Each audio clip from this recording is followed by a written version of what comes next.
নমস্কার, আমি সুমন্ত। শুরু করছি এক নজরে 25। আরজিকর কাণ্ডে দোষী সাব্যস্ত সিভিক ভলান্টিয়ার সঞ্জয় রায়। ঘটনার 162 দিনের মাথায় অভিযুক্ত সঞ্জয়কে দোষী সাব্যস্ত করল শিয়ালদা আদালত। ভারতীয় ন্যায় সংহিতার 64, 66 এবং 103-1 অর্থাৎ ধর্ষণ, ধর্ষণের পর মৃত্যু এবং খুনের ধারায় দোষী সাব্যস্ত করা হয়েছে ওই সিভিক ভলান্টিয়ারকে। আগামী সোমবার রায় ঘোষণা করবেন বিচারক।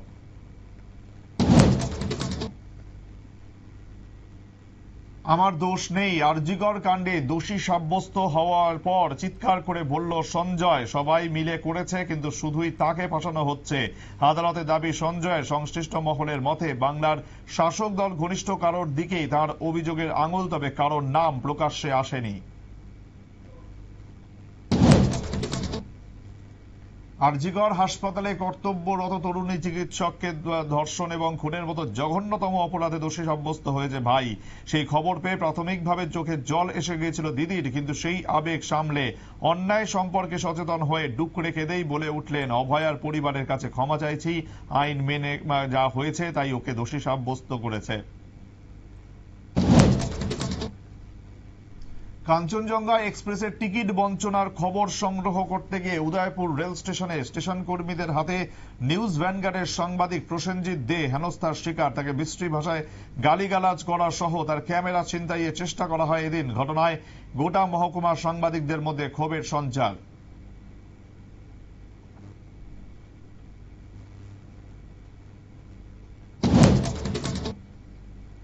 ভারতীয় সীমান্ত দখল করতে সক্রিয় বাংলাদেশি গোয়েন্দারা। সীমান্তে সেল ফাটালো বিএসএফ। বাংলাদেশিদের প্রতিহত করতে বিএসএফ এর সঙ্গে হাত মেলালো ভারতীয়রা। বিএসএফ এর তাড়ায় রণে ভঙ্গ দিল বাংলাদেশি দুষ্কৃতীরা।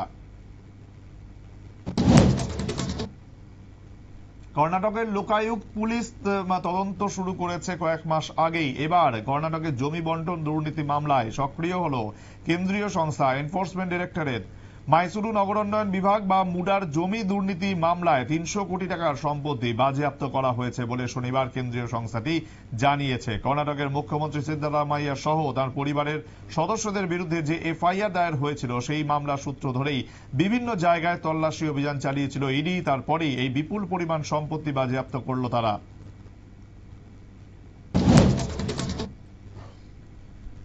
আগরতলা প্রেস ক্লাবে ত্রিপুরা টেট টিচার্স ওয়েলফেয়ার অ্যাসোসিয়েশনের উদ্যোগে রাজ্যের বিভিন্ন কর্মচারী সংগঠনগুলোর প্রতিনিধিদের নিয়ে আলোচনা সভা। টিপিএসসি পরীক্ষার মাধ্যমে যাতে পরীক্ষার্থীরা শিক্ষকতার পেশায় আসতে পারে তার দাবি জানানো সহ সরকারের কাছ থেকে ন্যায্য পাওনা আদায়ের দাবিতে আগামী দিনের পরিকল্পনা নিয়ে এদিন আলোচনা হয়।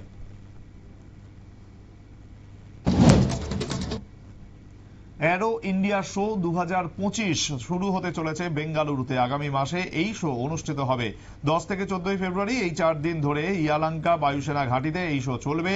আর তাই এই বায়ুসেনা ঘাঁটির 13 কিলোমিটারের মধ্যে কোনো মাংসের দোকান, আমিষ হোটেল বা রেস্তোরাঁ খুলে রাখা যাবে না বলে নির্দেশ জারি করল বৃহৎ বেঙ্গালুরু মহানগর পালিকা।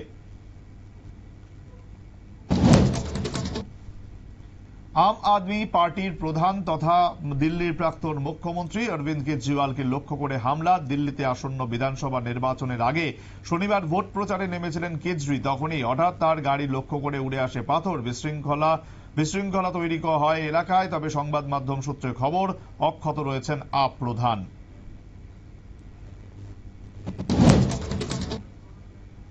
সংসদের বাজেট অধিবেশনের প্রথম পর্ব শুরু হতে চলেছে আগামী 31শে জানুয়ারি। চলতে পারে 13ই ফেব্রুয়ারি পর্যন্ত। সরকারি সূত্রে খবর, 1 ফেব্রুয়ারি সংসদে 2025-26 অর্থবর্ষের বাজেট প্রস্তাব পেশ করতে পারেন অর্থমন্ত্রী নির্মলা সীতারামন। অর্থমন্ত্রকের একটি সূত্রে শনিবার কথা জানানো হয়েছে।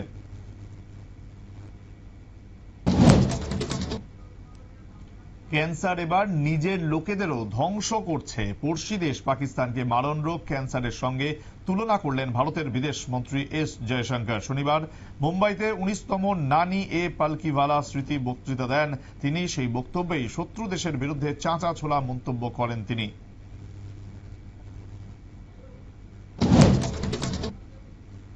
আওয়ামী লীগের সমর্থকদের উদ্দেশ্যে এক অডিও বার্তায় কেঁদে ফেলেন বাংলাদেশের প্রাক্তন প্রধানমন্ত্রী শেখ হাসিনা। দাবি করলেন তাকে হত্যার চক্রান্ত করা হয়েছিল, অল্পের জন্য প্রাণে বেঁধেছেন।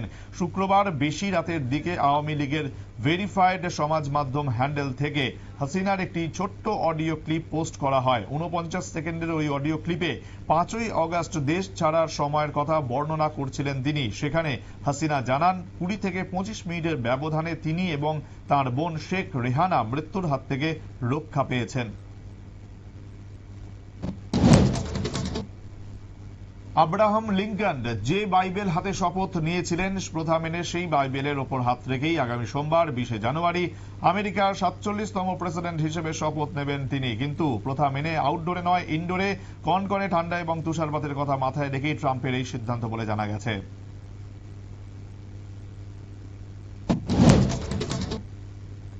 ডাম্পার এবং স্কুটির মুখোমুখি সংঘর্ষে গুরুতর আহত স্কুটি চালক প্রিয়াঙ্কা সূত্রধর এবং স্কুটি আরোহী নয়না দাস নামে 2 কলেজ পড়ুয়া শনিবার বিকেলে কমলপুর থানার পূর্ব লাম্বুছড়া হাই স্কুল সংলগ্ন 208 নম্বর জাতীয় সড়কের ঘটনা। দুজনকেই আশঙ্কাজনক অবস্থায় জিবি হাসপাতালে রেফার করা হয়েছে।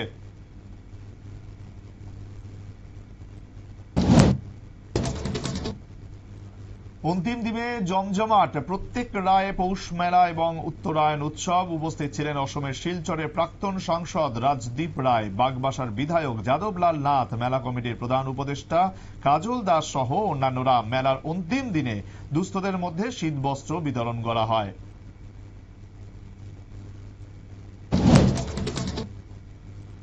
প্লাস্টিক বিরোধী অভিযানে নামল মহকুমা প্রশাসন। শনিবার তেলিয়ামুড়া মহকুমা প্রশাসন এবং খাদ্য দপ্তরের যৌথভাবে তেলিয়ামুড়া বাজারে প্লাস্টিক বিরোধী অভিযান চালায়। বাজেয়াপ্ত হয় বিপুল পরিমাণ অবৈধ প্লাস্টিক প্যাকেট সহ অন্যান্য সামগ্রী। মহকুমা প্রশাসনের এদিনের এই প্লাস্টিক বিরোধী অভিযানের নেতৃত্ব দেন ডিসিএম অঞ্জন দাস, মহকুমা খাদ্য আধিকারিক সহ অন্যান্য প্রশাসনিক আধিকারিকরা। অভিযানকারী দলটি এদিন বেশ কিছু ব্যবসায়ীকেও ফাইন করে। এমবিবি বিমানবন্দরে গ্রেড বৃদ্ধি, খুশি রাজ্যের মুখ্যমন্ত্রী মানিক সাহা। গ্রেড 2 হওয়ায় প্রধানমন্ত্রীকে ধন্যবাদ জানালেন মুখ্যমন্ত্রী ডক্টর মানিক সাহা। তবে পরিষেবার উন্নতি হলেও ভাড়া বৃদ্ধি নিয়ে খুশি নয় রাজ্যের জনতা। আগরতলা বিমানবন্দরের পাশাপাশি ভোপাল, মাদুরাই, সুরাট, উদয়পুর এবং বিজয়ওয়াড়া বিমানবন্দরেরও গ্রেড 3 থেকে গ্রেড 2 করা হয়েছে।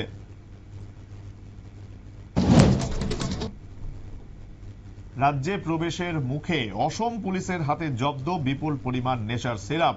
ধৃত বহির্রাজ্যের লরি চালক। জানা গেছে শনিবার সকাল 8টা নাগাদ বাংলা থেকে আগরতলাগামী একটি লরি ট্রান্সপোর্টের খুচরো বিভিন্ন পণ্য সামগ্রী নিয়ে অসম চুরাইবাড়ি গেটে প্রবেশ করে। তখনই রুটিন তল্লাশিতে গাড়িতে থাকা তীরের বস্তার ভেতরে লুকোনো কফ সিরাপ উদ্ধার করা হয়। মোট 20টি বাক্স থেকে 2200টি ফেন্সিডিলের বোতল উদ্ধার করা হয়, যার আনুমানিক বাজার মূল্য 11 লক্ষ টাকার মতো হবে বলে জানা গেছে।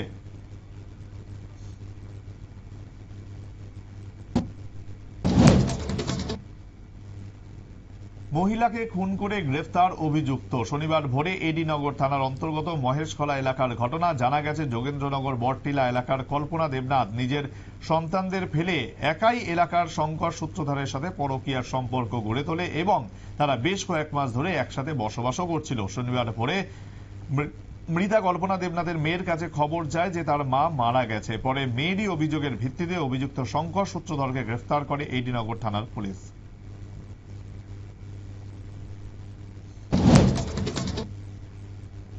রোহিঙ্গা সন্দেহে আটক মায়ানমারের বাসিন্দা আব্দুল রহমান। শিয়ালদা স্টেশন থেকে তাদের আটক করে জিআরপি। জানা গেছে কোনো পরিচয়পত্র বা পাসপোর্ট ছাড়াই ভারতে প্রবেশ করেছিল সে এবং তাকে এই কাজে সাহায্য করার জন্য এজেন্টকে 20,000 টাকাও সে দিয়েছিল।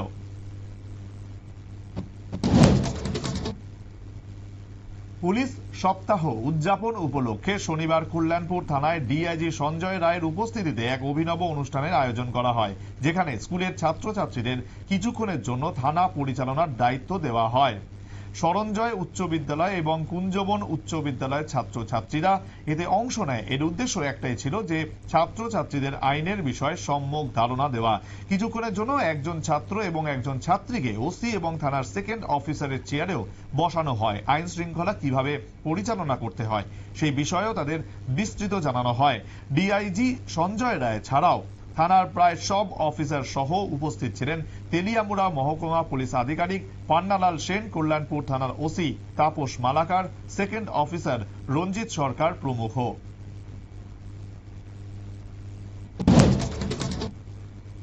রাজ্য সরকারের খাদ্য এবং পরিবহন দপ্তরের পক্ষ থেকে ইন্টার কলেজ কুইজ কম্পিটিশন 2025 অনুষ্ঠিত হল কুমারঘাট গীতাঞ্জলি হলঘরে। উপস্থিত ছিলেন মন্ত্রী সুশান্ত চৌধুরী, মন্ত্রী সুধাংশু দাস, শান্তনা চাকমা সহ দপ্তরের আধিকারিকরা। এদিনের অনুষ্ঠানে বিভিন্ন কলেজ থেকে ছাত্রছাত্রীরা অংশগ্রহণ করে।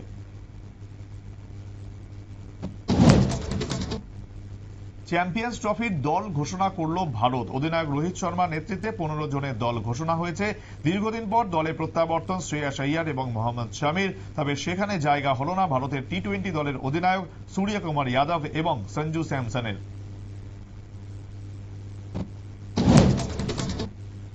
ভারতীয় দলের রোহিত শর্মার উত্তরসূরি কি শুভমান গিল? শনিবার চ্যাম্পিয়ন্স ট্রফির দল ঘোষণার সময় রোহিত শর্মার পাশে বসেই ইঙ্গিত দিলেন প্রধান নির্বাচক অজিত আগারকার। এদিন তিনি বলেন, শুভমান শ্রীলঙ্কা সিরিজের সহ অধিনায়ক ছিল। আগামী দিনে যারা দলকে নেতৃত্ব দিতে পারে তাদের উপরে আমরা নজর রাখছি।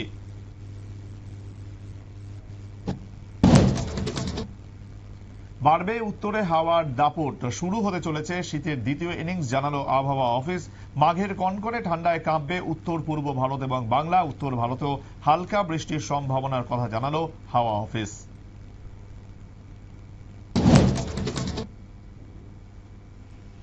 এখন এই পর্যন্তই। অন্যান্য খবরের জন্য দেখতে থাকুন নিউজ ভ্যানগার্ড।